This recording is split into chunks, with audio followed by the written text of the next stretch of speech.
রাস্তার পাশেই সেই পুরনো দিনের মসজিদটি আছে, আর এই মসজিদের ভিতরেই যাব। চলেন ইনশাআল্লাহ মসজিদের ভিতরে যাওয়া যাক।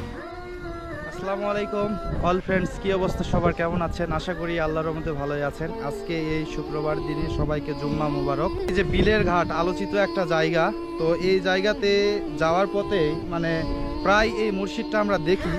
তো হঠাৎই আসলে যেহেতু সময়টাও হয়ে গেছে হাতে, তো এই মসজিদটাতেই নামাজ আজকে আদায় করলাম। এবং ছোট্ট মসজিদটা, তো মসজিদের পুরো ভিউটাই আপনাদেরকে দেখ। আর মাটির মসজিদ আমরা সচরাচর ওইভাবে আমরা দেখতে পারি না। তো আজকে এই মসজিদে নামাজ আদায় করে অনেক ভালো লাগলো। আসলে পুরনো দিনের মসজিদ, মানে এই মসজিদগুলো আমরা আর ওইভাবে দেখতেও পারি না। তো চলেন আজকে এই মসজিদটির পুরো ভিডিওটি দেওয়া যাক। আর আজকে ক্যামেরাটা ছিল বিধায় এই ফুটেজটা নিতে পেরেছি। আর এই ধরনের ভিডিও আমাকে উপস্থাপন করতে অনেক ভালো লাগে, ইসলামিক ভিডিওগুলো করতে আসলে অনেক ভালো লাগে। আর এই মসজিদটি আসলে পুরনো দিনের মসজিদ, মসজিদের পরিবেশটা আমাকে অনেক ভালো লেগেছে।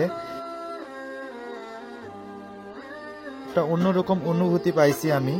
তো চলেন এই পুরো মসজিদটির রিভিউ।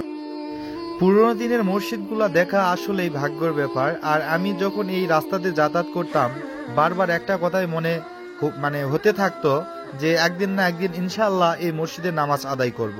তো আল্লাহর কাছে অনেক শুকরিয়া, মেহেরবানি যে আজকে আমরা এই মসজিদে নামাজ আদায় করতে পেরেছি, তাও আবার পবিত্র জুম্মা দিনে। জামাত সহি নামাজ আদায় করতে মনে অনেক ভালো লাগে। তো যদি আপনারা কোনো দিন এই রাস্তা দিয়ে চলাফেরা করেন, যদি হাতে সময় পান, সেই ক্ষেত্রে এই মসজিদে এসে একটা ওয়াক্ত নামাজ আদায় করবেন। দুই কাতারের মসজিদটি আসলেই অনেক ভালো। তো এই তো ছিল মসজিদের ভিডিও। যদি ভালো লেগে থাকে, ইসলামিক ভিডিও করলাম, সবাই লাইক শেয়ার কমেন্ট করবেন। আসসালামু আলাইকুম। মসজিদের ভিতরে ওইভাবে ভিডিও করাটা ঠিক না, যদিও এটা আমার ভুল কাজ, তারপরে একটা ভিডিও করলাম। সবাই ভালো থাকবেন। আসসালামু আলাইকুম।